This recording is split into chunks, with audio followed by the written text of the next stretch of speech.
next gentleman, he hails from beautiful, sunny Yorba Linda, California. He's performed at the Ice House and the Dow of Comedy Studio, and he loves bow ties. Please give it up for the very funny Mr. Axel Dang. Really is. This is amazing. Give it up for him. How's it going, guys? My name's Axel Dang. During the summer, I went to this electronic dance festival. No, excuse me. I fucked up. Sorry. Don't worry about it. Alright. During the summer, I went to this music festival. The venue was selling these masks that were extremely shitty. You couldn't really see through the eye slits. So instinctively, I bought one. I put it on. My friends and I were located at the front against the gates, and the performers came on, so we started dancing and doing our thing, you know? When all of a sudden, I feel my fist make contact with something.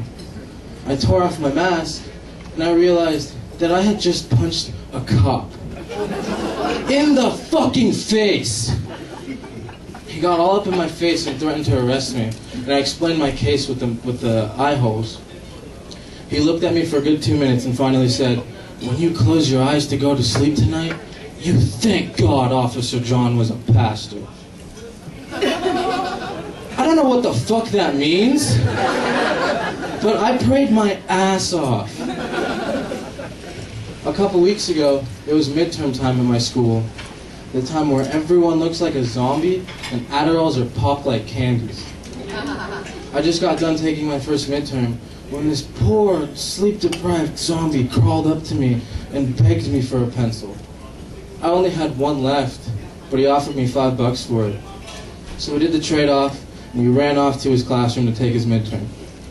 Later that day, I realized that I had sent that poor boy to take a midterm with a pencil that had no lead in it.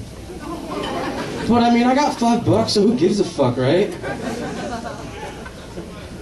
My laptop died earlier this week. I had to go outside. I didn't know what to do with myself. And then I realized, I have an iPhone. Do you know how much exciting daily activities can be when you have an iPhone? Taking a shit has never been the same for me. Chances are, if I liked one of your Facebook posts or retweeted you, I was taking a shit.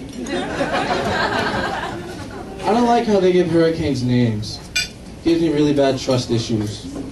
I don't think I can ever trust anyone named Katrina ever again. Don't even get me started on that bitch Sandy. If you can't tell from my beautiful caramel complexion or my hairy-ass ape arms, I'm Indian. I recently just got back from India, and I saw the most extreme poverty there. I saw kids begging in the streets and slums scattered everywhere. I got a really big sense of gratification for what I have. That feeling lasted all the way up until we came back to California. Every argument was the same. "Mom, where the fuck is my new video game?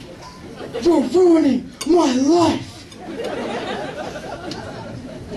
I travel a lot, and the one thing I've learned from flying is that it makes me hate kids. They're just restless little fucks. I was sitting next to this one girl, and she had the most extreme bowel movements.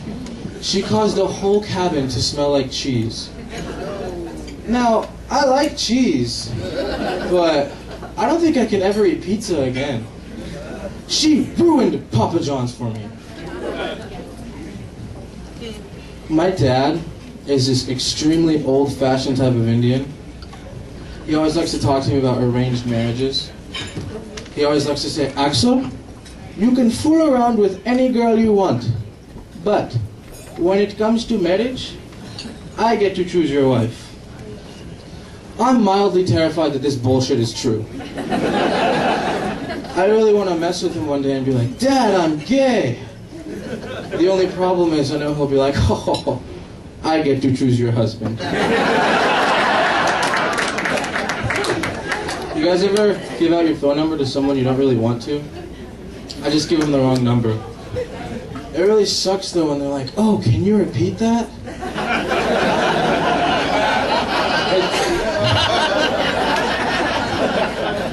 It sucks even more when they're like, "Oh, I'll call you right now so you have my number." Just completely disregard that old Asian lady that picked up. My phone's actually on silent.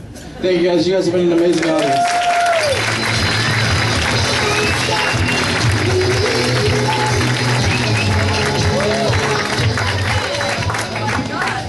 Cute. It's like tech support for porn.